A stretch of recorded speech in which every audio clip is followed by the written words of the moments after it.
In a city where wealth shines and poverty blends into the shadows, one man's arrogance cost him more than his pride, it almost cost him his life. This is the story of Daniel Grayson, a billionaire who looked down on a beggar, only to discover that the same man once saved him from death. What followed unraveled a past long buried, secrets no money could hide, and a betrayal that would leave Daniel questioning everything he knew. It was a crisp Monday morning in Manhattan. Daniel Grayson stepped out of his black Rolls-Royce, dressed in a tailored Armani suit, his Rolex catching the sunlight.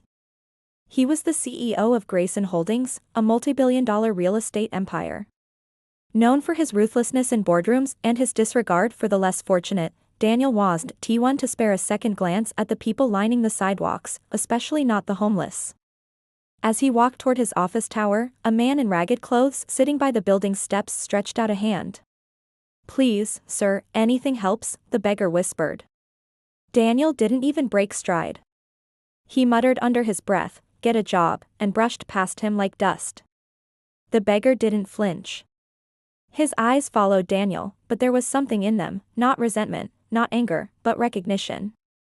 The beggar's name was Elijah Ross, once a firefighter, now just a ghost in society's eyes.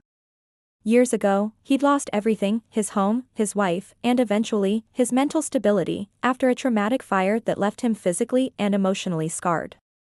But Elijah kept coming to the same spot every morning. Not for pity. Not for food. But for a reason he hadn't told a soul.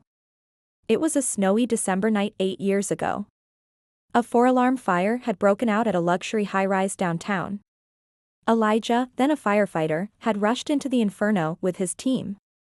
Most residents had been evacuated, except one. A young man had been found unconscious in a penthouse suite. Trapped, smoke-filled, and minutes from death. Elijah was the one who carried him out, burning his own shoulder in the process. The man's name? Daniel Grayson. Daniel had been in a coma for days. When he woke, he never knew who saved him. His family paid off the media, keeping the incident private. Elijah never received recognition. And he didn't care. Not at the time. But then life happened. A few years later, Elijah lost his wife to cancer. Medical bills crushed him. He fell into depression. Alcohol. Job loss. Eventually, the streets. Back in the present, Daniel's business was thriving, but his personal life was a wreck. His marriage was cold. His teenage son resented him. And someone inside his company was leaking sensitive information. Daniel had received anonymous threats. At first, he ignored them. But then, one night, as he exited a business gala, a masked man tried to stab him in the parking garage. Before the blade could land, a figure tackled the assailant to the ground. It was Elijah. Bloodied, bruised, but still strong, Elijah pinned the attacker until police arrived. Daniel, stunned, looked down at the man who just saved his life, again. At the police station, Daniel demanded to know who the man was. "Elijah Ross," the officer replied. "Ex-firefighter. Saved a lot of lives back in the day. Homeless now. Kinda sad, really." Something in Daniel's brain clicked. He requested Elijah's file. And there it was. December 17, 2017, rescued one unconscious male from penthouse suite at 327 Wexler Avenue. His heart sank. That had been his apartment. This man, this homeless beggar, had saved him twice. Daniel couldn't sleep that night. For years, he had built his empire on selfishness, cutting corners, crushing competitors, and ignoring those who didn't fit his world. And yet, the one person who had saved his life twice, once in flames, once in blood, had been someone he dismissed like trash. The next morning, Daniel ordered his driver to find Elijah. They found him by the riverbank, bruised and shivering. "Elijah," Daniel said, approaching him slowly, "why didn't you ever tell me?" Elijah looked up, hollow-eyed. "Didn't think it mattered. Saving lives. That was the job. I didn't do it for thanks." Daniel knelt beside him. "But it matters to me. Come with me. Let me help you." While Elijah was taken in, cleaned up, and placed into a guest house on Daniel's estate, the investigation into the attempted stabbing led to a shocking discovery. The attacker? Hired. The person who ordered it? Daniel's own brother, Marcus Grayson. Marcus had long resented Daniel for taking full control of their father's business. He had been secretly funneling money out of the company and feeding information to competitors. Elijah's appearance and the attack forced Daniel to dig into his books.